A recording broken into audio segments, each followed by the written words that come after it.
We're going to be looking at the book of First Samuel, chapter 13, from verse 1. First Samuel, chapter 13, from verse 1.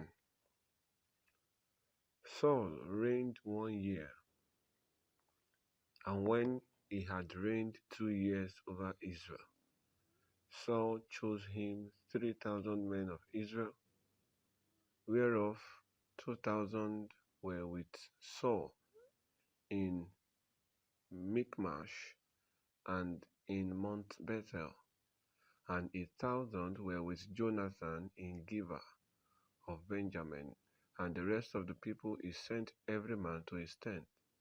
So out of the 3,000 men that were recruited by Saul, he kept 2,000 soldiers to himself, and then the remaining 1,000 he kept it with his son Jonathan. So Jonathan was a leader over 1,000, and Saul, the father, was a leader over 2,000.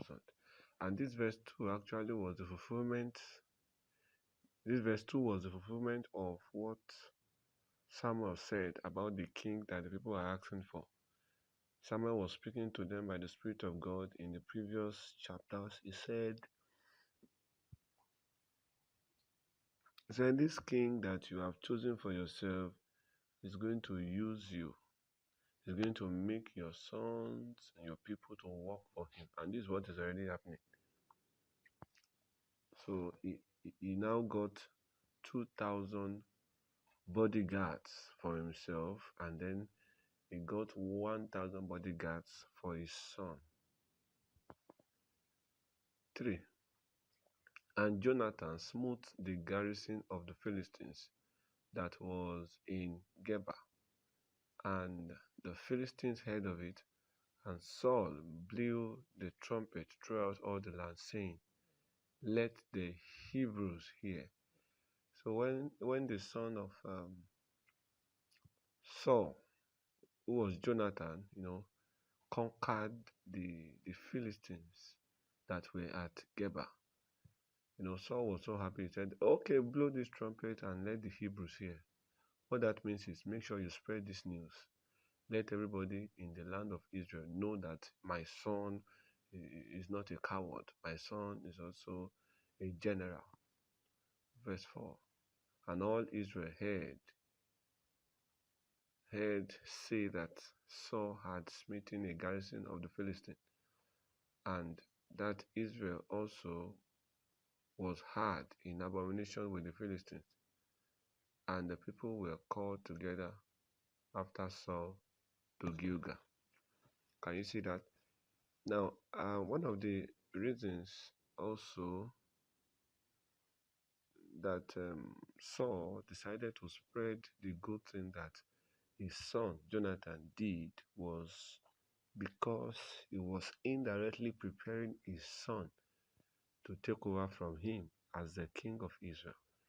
Because for your son to take over from you as a king, he must have testimonies that he can rule.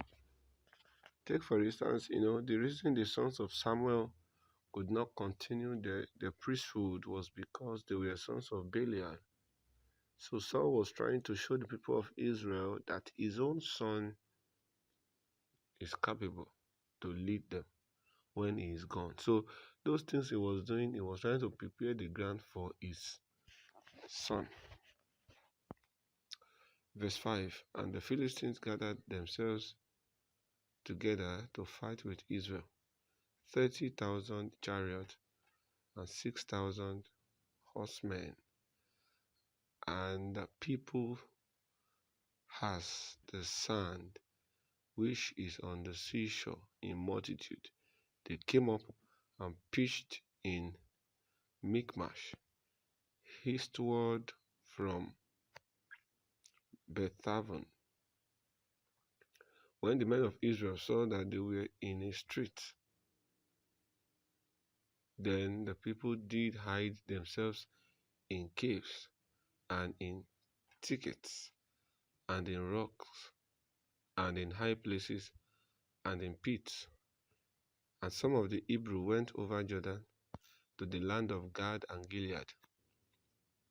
As for Saul, he was yet in Gilgal, and all the people followed him, trembling. And he tarried 7 days, according to the set time that Samuel had appointed.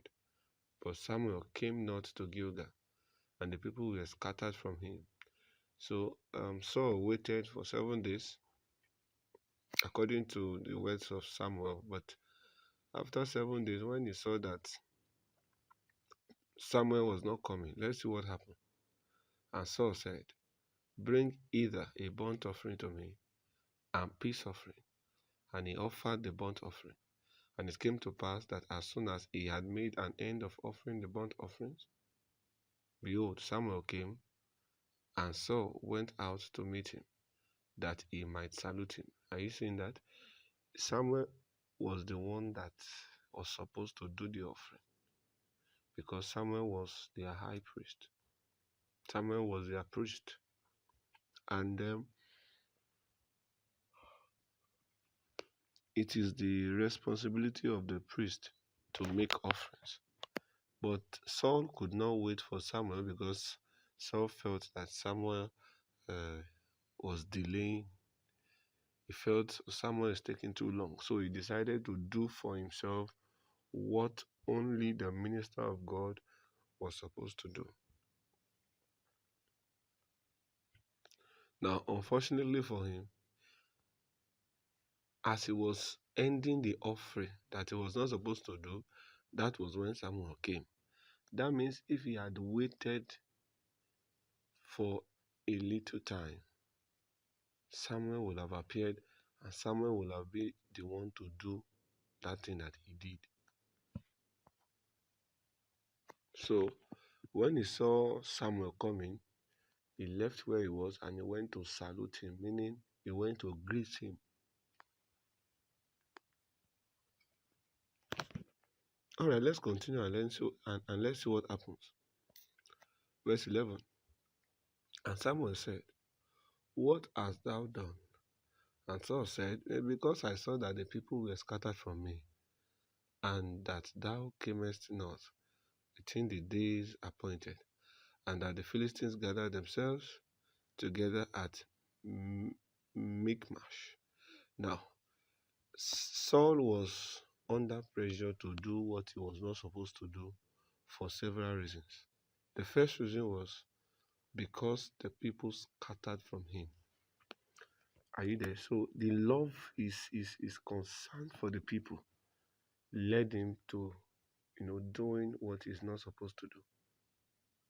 He wanted to please the people. He wanted to have a good name before the people. My people are already scattering.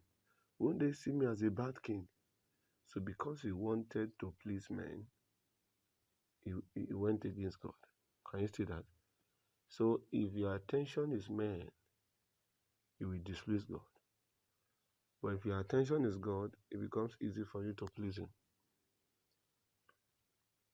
So the first reason he made the sacrifice he was not supposed to make was because the people were scattered from him. So his attention was on the people. Now, it's no longer about what God is saying. For Saul, it's about what the people will say. Number two reason, he said, because Samuel did not come within the time stipulated. That means Saul cannot wait on God. You may be trusting God for something, and in your mind, while you were praying, you said, Lord, in the next 7 days, this thing must happen, this thing must happen. My question is, what if the 7 days passes and nothing happened? Will you still continue to wait on God? This was the same thing that happened to Samuel here. He waited for 7 days, and when Saul, this was the case of Saul here. Saul waited for 7 days, and when Samuel was not coming, he went ahead to do what he was not supposed to do. Now, another reason Samuel offered the sacrifice he was not supposed to offer was because the Philistines gathered themselves together at Mimkash. So he was also looking at his enemies. He was not looking at the will of God. He allowed the terror of his enemies to push him against God. There were three major reasons for which Saul did what he was not supposed to do. The first one was because of the people. The second one was because the priest, which is Samuel, delayed his coming. And the third one was because of the enemy. So what can you learn from that? Don't let the people push you against God. Are you there? If you are waiting for God and it appears He's not coming, within the time frame you have given to Him, continue to wait. Don't be under pressure to do what you are not supposed to do. And then don't let your enemy decide how you walk with God. Don't let the strategy of your enemies affect the structure of your obedience. Are you there? Don't let the strategy of your enemies affect the structure of your obedience. Verse 12. Therefore said I, the Philistines will come down now upon me to Gilgal, and I have not made supplication unto the Lord. I forced myself therefore and offered a burnt offering. Can you see that? Saul said he forced himself. He forced himself. Even he himself was not, he himself was a bit reluctant doing that thing, but he forced himself to do the wrong thing. Can you imagine such a person? He said, I forced myself therefore. Why? He had allowed the people to push him. He was judging from the people's perspective. What will people say? How will they see me? So all these things forced him to do what he was not supposed to do. Verse 13, and Saul said, and Samuel said to Saul, thou hast done foolishly. Thou hast not kept the commandment of the Lord thy God, which he commanded thee. For now would the Lord have established thy kingdom upon Israel forever. But now thy kingdom shall not continue. The Lord had sought him a man after his heart, and the Lord had commanded him to be captain over his people, because thou hast not kept that which the Lord commanded. This was just 2 years after he became king. Now, he was already having issues. Just 2 years after ruling. 2 years on the throne, he was already having issues. So Samuel told him, Samuel said, if you have waited for a while and you have allowed me to do this sacrifice, God was actually planning to establish your kingdom. But now that you have done what you are not supposed to do, this your kingdom will not continue. He now added more information. He said, now, as a proof that your kingdom will not continue, God has actually found a man. Are you there? God has found a man after his own heart who will rule the people. Now, Saul was still on the throne, but yet God had found replacement for him. May you not be replaced in the name of Jesus.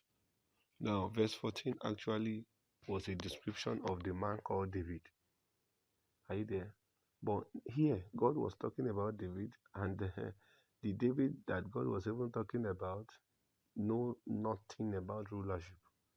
As a matter of fact, this David was not even dreaming of becoming a king.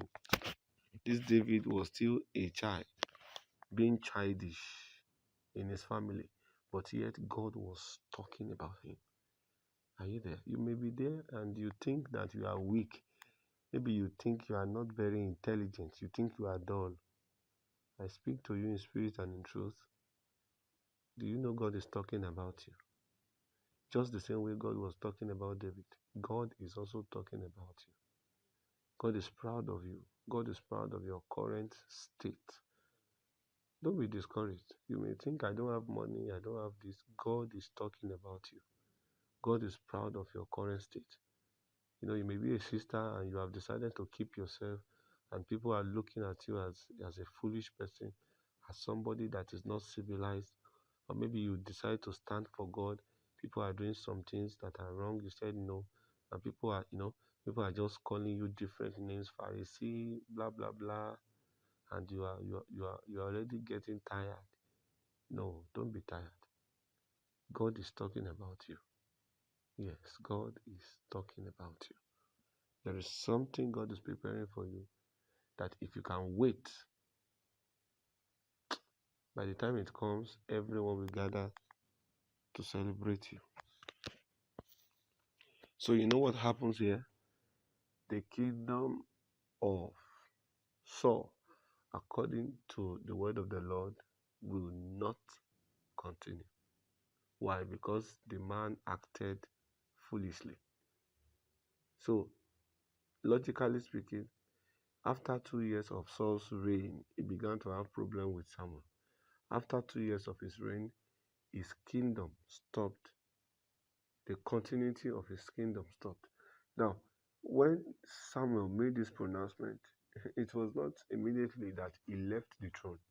No, he was still on the throne for some time. And that means you can be in a place and yet to God that throne is empty. You can be the general overseer and yet God is looking at the church as a church that does not have a head. Meanwhile, you are there. Why? Because you are no longer responding to the will of God. So, as far as God is concerned, nobody is in that post. For God to see you in a post, you must be responding to His will. For instance, if you marry a woman and you are not fulfilling the will of God in that family, if God looks at that family, He may be seeing only the woman, that one that is responding to His will. But because you are not responding to His will, if He looks at your family, He will be seeing only your wife. So in heaven, your wife is more or less like a widow because they are not seeing you. And the reason for your disappearance is because you have refused to respond to the will of God. May the Lord empower you to respond to His will in the name of Jesus. Verse 15. And Samuel arose and got him up from Gilgal to Gibeah of Benjamin. And Saul numbered the people that were present with him, about 600 men. And Saul and Jonathan his son, and the people that were present with him, abode in Gibeah of Benjamin, but the Philistines encamped in Mimcash. And the spoilers came out of the camp of the Philistines in 3 companies. One company turned unto the way that leaded to Ophrah, unto the land of Shual. Another company turned the way to Beth-horon, and another company turned to the way of the border that looked to the valley of Zebulun towards the wilderness. Can you see that? The Bible said the spoilers. The spoilers. There are people called spoilers. Spoilers are people that have only one goal and one vision, and the only goal they have is to destroy. Anyone whose goal and ambition is to destroy anything that looks good, that person is a spoiler. Yes. So after Samuel spoke all these things, Saul did not even respond. He continued his official duties. That means to Saul, he did not really believe that statement. As long as he's still on the throne, in his mind, he's saying, oh, my kingdom will not continue. Am I not the one on the throne? Who will come and take this throne from me? So instead of him to try to beg, he did not say anything about it. He just moved on with his responsibility. Can you see that? We have to be careful. Now there was no smith found throughout all the land of Israel. For the Philistines said, lest the Hebrew make them swords or spears. Can you see? Another issue the Israelites had was there was nobody to make swords for them. There was nobody to make spear for them. It was it is only the smith that can carve out those things. Are you there? So, as it were, the Israelites have been, surrounded by the enemies, but yet it appears the Israelites they lack weapon. There's 20. But all the Israelites went down to the Philistines to sharpen every man his shear and his quarter and his axe and his mattock. Yet they had a file for the mattock and for the cutlass and for the fork and for the axes and to sharpen the gods. So it came to pass in the day of battle that there was neither sword nor spear found in the hand of any of the people that were with Saul and Jonathan. But with Saul and with Jonathan his son was there found. And the garrison of the Philistines went out to the passage of Mimcash. Can you see? There was nobody in the land of Israel that had sword or anything they can fight with, except for the men that were with Saul and the men that were with Jonathan. Can you see that? That means, as it were, it is only Saul and the men that were close to him that had what it takes to deliver themselves. It is only Jonathan, the son of Saul, and the men that were close to him that had what it takes to deliver themselves. Are you there? This is a sign of bad leadership. It's just not having the sword. It's just like people not having a means of sustenance, not having a means of feeding themselves. And that's what we see in our days now. It appears as though it is only those people who are close to the people in power that are enjoying. The masses are suffering. The masses do not even have a means of sustenance. Yet you see the people close to the rulers buying expensive cars, and they will even show it to the world to oppress the poor. This is the same thing that happened in the time of Saul. Only the people around Saul had the sword to fight, to defend themselves, to sustain themselves. Only the people around Jonathan had what it takes to fight. But the rest, the remaining people in the land of Israel, they do not have anything with which they can fight. That means they don't have a means of sustenance. So if the Philistine comes against them, they will just kill them because somebody is coming to you with sword, you want to fight with your hand. That means now your hand will go first. May the Lord help us in the name of Jesus. This is the wisdom of God. Don't sell it.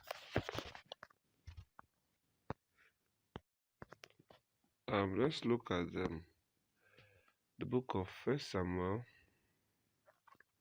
chapter 14, from verse 1. Now it came to pass upon a day that Jonathan, the son of Saul, said unto the young man that bare his hammer, Come, let us go over to the Philistines' garrison that is on the other side. But he told not his father. Can you see that? Jonathan decided to go and fight, even in that tense situation, without informing his father.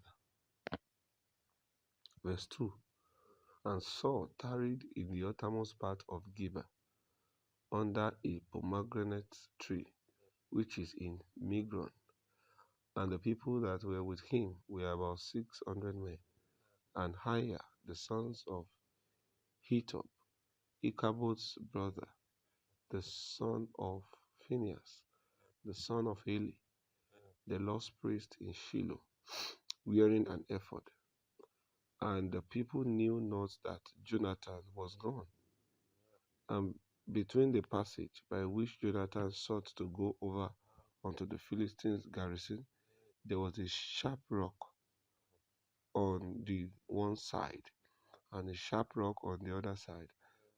And the name of the one was Bozas, and the name of the other Sene. So that means each of these two rocks standing left and right had names. The first one is called Bozes, and the second one is called Sene. Now, the forefront of the one was situate northward over against Mimkash, over against Mikmash, and the other southward over against Gibeah. And Jonathan said to the young man that bare his armor, Come, let us go over unto the garrison of these uncircumcised. It may be that the Lord will work for us, for there is no restraint to the Lord to save by many or by few. Can you see that? So it was Jonathan that caught that revelation. Yes, it was Jonathan that caught that revelation. God is not restricted to win by many or to conquer with few. It was Jonathan that caught that revelation. So Jonathan said, For there is no restraint to the Lord to save by many or by few. So that means God can win with plenty, and he can also win with few people. So that was the word with which Jonathan encouraged himself and his men to fight the Philistines, even without telling his father. To Jonathan was looking at his father, and to him, his father was too slow, so he had to take a step. Remember, this was the exact thing Samuel did. This was the exact thing Saul did in the previous chapter. He also felt like, okay, Samuel is too slow, so he offered the sacrifice he was not supposed to offer. So the same thing the father did to the priest, the son is now doing to the father. What does that mean? What you sow is what you reap. If you are always disobedient to authority, the day you become an authority, expect massive disobedience. What you have sown, of course, you reap it. If you are not faithful to your leader, the day you become a leader, expect massive unfaithfulness. Because you have sown the seed, you have to harvest it. Alright, let's continue. Verse 7. And his armor bearer said unto him, Do all that is in thy heart. Turn thee, behold, I am with thee according to thy heart. So the man that followed Jonathan was ready to support him in any decision he made. Verse 8. And then Jonathan, behold, verse 8. Then said Jonathan, Behold, we will pass over unto these men, and we will discover ourselves unto them. If they say thus unto us, tarry until we come to you, then we will stand still in our place, and we will not go up to them. But if they say thus, come up unto us, then we will go up, for the Lord hath delivered them into our hands, and this shall be a sign unto us. Can you see that? So Jonathan has spoken to his people. He said, if they ask us to wait, we will wait. But if they can ask us to come, we are going. Because that will be the sign that God will deliver them to our hands. The statement deliver them to our hands means that God will empower us to defeat them. That's what it means. Now verse 11. And both of them discovered themselves unto the garrison of the Philistines. Now the word discovered there means they exposed themselves. They came out openly such that the Philistines can see them. That's what it means. And the Philistines said, Behold, the Hebrews come forth out of the holes where they had hid themselves. And the men of the garrison answered Jonathan and his armor bearer and said, Come up to us, and we will show you a thing. And Jonathan said unto his armor bearer, Come up after me, for the Lord hath delivered them into the hands of Israel, meaning we will defeat them. And Jonathan climbed up upon his hands and upon his feet, and his armor bearer after him, and they fell before Jonathan and his armor bearer. They fell before Jonathan, and his armor bearer slew after them. And that first slaughter, which Jonathan and his armor bearer made, was about 20 men, within as it were an half acre of land, which a yoke of oxen might plow. Can you see that? And there was trembling in the host, in the field, and among all the people, the garrison and the spoilers. They also trembled, and the earth quaked. The earth quaked, so that it was a very great trembling. Can you see that? This it was only Jonathan and his armor bearer that were fighting. They were so bold that they faced the Philistines, and they were still killing them. They still conquered. Are you getting what I'm saying? Now the question is, why do you think Jonathan did not tell his father? Actually, Jonathan was doing a very good thing. Even the father was scared of, going out at that time, because he knew the Philistines had already stayed in every corner. But the son was bold. Just two of them, the son and his armor bearer, they went and stood openly, and they were fighting. And they were fighting, and they were killing the people, just the two of them. Now, remember the first time Jonathan did something, Saul spread it. He said, "Tell everybody in Israel." Are you there? So maybe that was what Jonathan saw that moved him. He wanted to make another record for himself, so that the father would go again and say, "Tell everybody in Israel." Are you catching what I'm saying? All right. Verse 16. And the watchmen of Saul in Gibeah of Benjamin looked, and behold, the multitude melted away, and they went on beating down one another. Then said Saul unto the people that were with him, "Number now, and see who is gone from among us." And when they had numbered, behold, Jonathan and his armor bearer were not there. Can you see that? So they now discovered that some of us are already fighting, and they did not tell the king.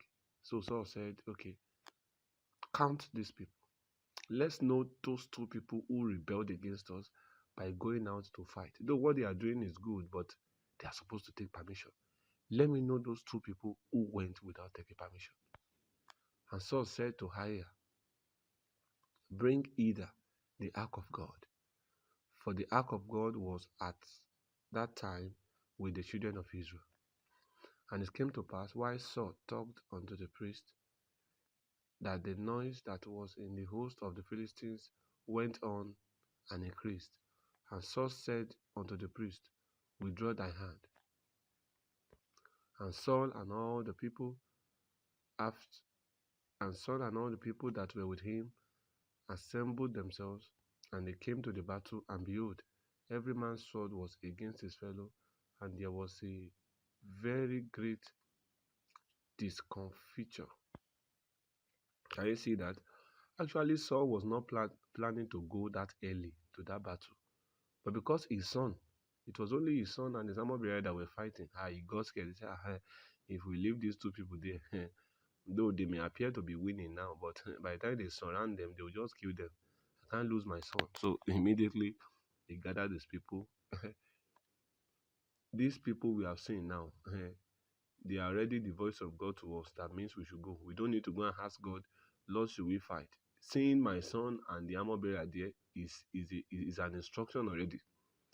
So moreover, the Hebrews that were with the Philistines before that time, which went up with him into the camp from the country round about, even they also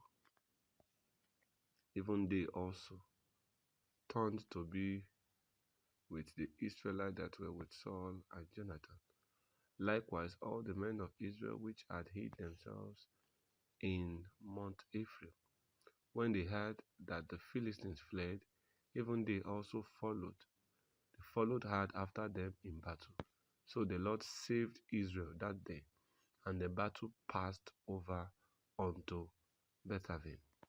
And the men of Israel were distressed that day, for Saul had adjured the people, saying, Cursed be the man that eateth any food until evening, that I may avenge on my enemies. So none of them tasted any food. Can you see the way Saul was leading the people? Saul will just make a command. Nobody should eat. And that's not all. He will now attach a curse to it. He doesn't even care if you are on drugs. He doesn't care if you are sick. You have to obey. Saul sometimes was a kind of leader, that is not considerate. Yes. The Bible says the people were distressed. They were supposed to eat, but they could not eat because Saul had already placed a curse. Nobody should eat. If you eat, you are cursed. Everybody must eat in the evening. Can you see that? Even the one that is just recovering from sickness, we have to eat in the evening. Everybody is by force now. Verse 25. And all they of the land came to a wood, and there was honey upon the ground. And when the people were come into the wood, behold, the honey dropped, but no man put his hand into his mouth, for the people feared the oath. Can you see?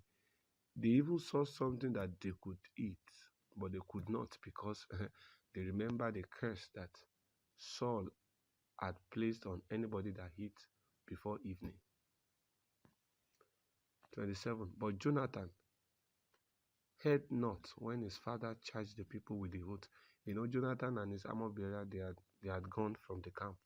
So whatever was happening with the father and the soldiers, they were not aware. So Jonathan did not know that the father had already placed a curse on anybody that eats before evening. So the Bible says Jonathan heard not when his father charged the people with the oath. So it was not like Jonathan wanted to disobey his father, but he was not aware. Do you get it? So wherefore he put forth his hand, he put forth the end of his rod that was in his hand, and dipped it into an honeycomb, and put his hand to his mouth, and his eyes were enlightened. Then answered one of the people and said, Thy father straitly charged the people with an oath, saying, Cursed be the man that eateth any food this day. And the people were faint. Are you seeing that? The people were about to die. Can you see how wicked Saul was? People are fighting, they are tired, they are about to die, yet you told them not to eat. Can you see that? And unfortunately for him, it was his father, it was his son that went to break the oath, though anyway he was not aware. But it's good to be good. When you do something evil, sometimes you don't know where the effect will land. Verse 29. Then said Jonathan, My father had troubled the land. Can you see that? See, I pray you, how my eyes have been enlightened, because I tasted a little of this honey. Can you see that? Even Jonathan testified to the fact that his father was not a very good leader. Jonathan said it with his mouth. He said, My father has troubled the land. What that instruction was a trouble on the soldier. Because Jonathan was like, Can you see? I just took a little honey. Now my eyes was enlightened. What does it mean? That means I got strengthened. When I took this little honey, I had not even eaten to my satisfaction. Maybe just a taste of it, and now I've been strengthened. And my father now told you not to eat. Is that not wickedness? Can you see that? Can you see that? So Saul was that kind of leader that loved to impose things on people. He doesn't care how you feel, doesn't care what you're doing. He will just come and impose things on you. Yes, that's the kind of leader that Saul was. Verse 30. How much more, if haply the people had eaten freely today of the spoil of their enemies, which they found? For had there not been now a much greater slaughter among the Philistines, and they smote the Philistines that day from Michmash to Hijalon, and the people were very faint. Can you see that? People were fighting using their strength, yes, you know, yet there was no means to regain their strength because they were not allowed to hit. The people were fainting, yet they were still fighting. They were fainting, fighting. So some of those people that would died, some of those Israelites that will die, they did not really die because their enemy killed them. No, they will die because of hunger. They will fight and fight and fight, and when they no longer have strength, they will just fall and die. Verse 32. And the people flew upon the spoil, and took sheep and oxen and calves, and slew them on the ground, and the people did eat them with the blood. Can you see? It got to a point that the people could no longer bear it. Against the instruction of the king, Saul, they took animals, they killed it. But the problem now was that while they were eating, they now ate an abomination. They ate something that was abominable. Because in those days, when you kill an animal, you are not supposed to eat the blood. It's in the book of Leviticus. If you read the book of Leviticus concerning the rules of the temple, you will see where it is written, when you kill an animal, don't eat the animal with the blood. But these people were so hungry that they ate the animal and also took the blood too. 33. Then they told Saul, saying, behold, the people sin against the Lord, in that they ate with blood. Can you see? That was the case that was filed against them.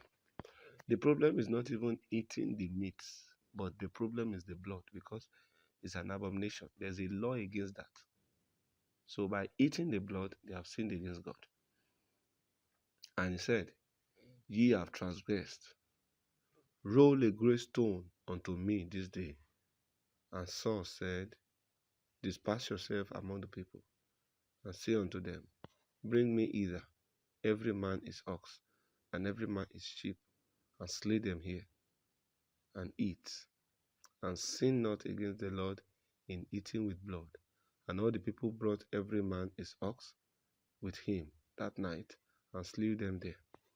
And Saul built an altar unto the Lord, and the same was the first altar that he built unto the Lord. That means Saul built his first altar unto the Lord after reigning for 2 years. So the question is, how has he been ruling the people from day one to the current day? Has he been using his head? Has he been using his brain instead of listening to the voice of God? That question is only God that can answer.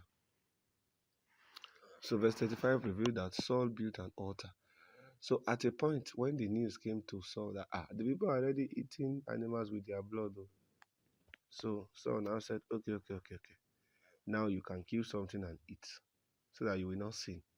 You will not continue to sin. So if you have animals, bring it, kill it, remove the blood and eat. And Saul said, let us go down after the Philistines by night, and spoil them until the morning light, and let us not leave a man of them. And they said, do whatsoever seemeth good unto thee. Then said the priest, let us draw near, either unto God. Can you see? Saul had made his own statement. The priest also made his own statement. When the priest spoke, the priest said, let us draw near unto God. You see, the function of the priest is to ensure that the people are close to God. The function of the king is to do the legal thing. The king will do the administrative part. relating with people, going to war to fight, but the priest has one major function. And the function is to ensure that the memory of God in a land is not erased. For instance, Saul can say, let us go and fight. By the time a priest will talk, a priest will say, let us go and make an offering unto the Lord. So everything a priest says must always point to God. Let us draw closer to God. Let us make offerings to God. Let us sing melodies to God. Let us dance before the Lord. Those are the words, statements that a priest makes. Everything must have Lord, Lord, because that is why they are priests. Verse 37, and Saul asked counsel of God, shall I go down after the Philistines? Wilt thou deliver them into the hand of Israel? But he answered him not that day. Can you see? So Saul was able to ask God question because he had built an altar. So you will also need to build an altar if you really want to speak with God. It was on that altar that Saul was standing, and from the altar he spoke to God, and he was asking God questions. But the Bible revealed that God did not give him an immediate answer. That means God did not answer him immediately. And Saul said, draw ye near either, all the chief of the people, and know and see wherein this sin hath been this day. For as the Lord liveth, which saveth Israel, though it be in Jonathan my son, he shall surely die. But there was not a man among all the people that answered him. Can you see that? Saul knew that, this one that I spoke to the Lord and he did not answer, it would mean that somebody among us have committed a sin. So Saul said, find the man that has committed this sin. Even if it is my son Jonathan, I will still kill the person. Can you see that? But the Bible said nobody answered him. In their mind, they were like, this man, we are the one you want to kill. You should be fighting without eating. Are you getting what I'm saying? That was the reaction. So nobody answered him. Verse 40. Then said he unto all Israel, be ye on one side, and I and Jonathan my son will be on the other side. And the people said unto Saul, do what seemeth good unto thee. Can you see that? He said, whatever you want to do, do. Anything you like, do. It's your choice. 41. Therefore Saul said unto the Lord God of Israel, give a perfect lot. And Saul and Jonathan were taken, but the people escaped. And Saul said, cast lots between me, cast lots between me and Jonathan, my son. Can you see that? So Saul was still after knowing the person that actually broke the law. So he said, okay, he separated himself and his son and separated the Israelites. So the lot fell on the two of them. So that means it is either Saul or Jonathan that has broken the law. So then they casted lot on the two of them. Then the lot now fell on Jonathan. So at this point, it became clear that Jonathan was the one who broke the law. 43. Then Saul said to Jonathan, tell me what thou hast done. And Jonathan told him and said, I did but taste a little honey with the end of the rod that was in my hand, and lo, I must die. And Saul answered, God do so, and Paul also, if thou shalt surely die, Jonathan. And the people said unto Saul, shall Jonathan die, who hath wrought this great salvation in Israel? God forbid. As the Lord liveth, there shall not one hair of his head fall to the ground, for he hath wrought with God this day. So the people rescued Jonathan that he died not. Can you see that? See this Saul, the man is, I don't even know how to describe him. Your son went ahead to help you. You were afraid to fight the people. This man was encouraged by the Lord. He fought the people. And because you see him fighting, you came and joined the fight. Now, you still want to kill that your son. You see, Saul was so concerned. Saul was so, Saul was a kind of person that he's so concerned about his ego. Anything can go for his ego as long as his ego is satisfied. That's all. So Saul was ready to kill his son just to show to the people that can you see that anything I say.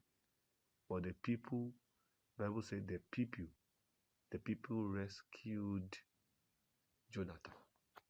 Saul wanted to kill Saul wanted to kill him, but the people took him away from Saul. Can you see that? And Saul answered. Okay, we have read that. Verse 46 now. And Saul went up from following the Philistines, and the Philistines went to their own place. Can you see that? It was anger that made Saul go back home. He was supposed to still continue fighting.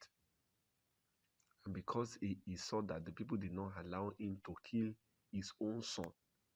Can you see how terrible Saul was? So he went back from fighting. Saul, in his own eyes, will think he's being disciplined. He's being a disciplinarian. That's how to discipline. I want to show these people that I'm a disciplined person. No. We must be careful to differentiate between discipline and wickedness. Some people think they are being strict, not knowing that they are just being wicked. Wickedness is not the same thing as being strict. We must be able to draw the line. Verse 47. So Saul took the kingdom over Israel and fought against all the enemies on every side, against Moab, against the children of Ammon, against Edom, against the king of Zobah, against the Philistines, and wheresoever he turned himself, he vexed them. And he gathered an host and smote the Amalekites and delivered Israel out of the hands of them that spoiled them. Can you see that? So Saul now took it upon himself to start fighting from places to places. Why? He felt, oh, my son is already having more fame than I do. So he wanted to boost his image. So he began to fight so that people will say, okay, yes, Saul has fought too, so our king is very mighty. So that the people can say, okay, the king is more stronger than the son. Can you imagine? Even Saul was jealous of his son's achievement, Jonathan, because in his mind he was like, I wanted to kill my son, and the people took him away from me. That means these people they love my son more than I do. The time will come, these people will just kill me and they'll just put my son there. Okay, let me show them that me too. I'm a mighty man. So he began to fight from place to places, and God gave him victory. Are you seeing that? For the fact that God spares your life, you did something and God did not allow you to be consumed in the process, does not mean you are doing the right thing. You can go and steal from another person's place, and yet God will not allow the people to catch you. The police may even come, and yet you will have gone by that time. That's your safety. Does not mean you are doing the right thing. There are people that have killed other people for one reason or the other, and yet they were not caught. For the fact that nobody saw you when you were doing that demonic thing you were doing, does not mean you are right. Are you there? Safety sometimes is not a sign of God's involvement. Are you getting what I'm saying? All right, verse 49. Now the sons of Saul were Jonathan and Hishui and Melchishua, and the names of his two daughters were these: The name of the firstborn was Merab, and the name of the younger, Michal. So Saul had 5 sons. Okay, Saul had 5 children, 3 sons and 2 daughters. Jonathan, the firstborn, followed by Ishuai, followed by Melchishua, then the 2 daughters, Merab and Michal. Verse 50. And the name of Saul's wife was Ahinoam, the daughter of Ahimaaz, and the name of the captain of his host was Abner, the son of Ner, Saul's uncle. 51. And Kish was the father of Saul, and Ner, the father of Abner, was the son of Abiel. Verse 52, which is the last verse. And there was sore war against the Philistines all the days of Saul. And when Saul saw any strong man or any valiant man, he took him unto him. Can you see that? So from that day, anytime Saul sees people that are strong, he will quickly add those people to his own army. Why? He has started seeing Jonathan as an opposition. That's insecurity. In his mind, he's like, hey, this boy may take over this throne anytime. Okay, let me keep fortifying myself with men that are strong, so that anytime he want to fight against me, at least these people will defend me. That's insecurity. The boy only helped you. Instead of the father to say, hey, thank you, no. The next thing is to start seeing his own son as his opposition, to start seeing his own son as an enemy. So he was so, he's so ready, he's so carried away by the power, by the throne, that he's ready to even kill his own son just to maintain his image.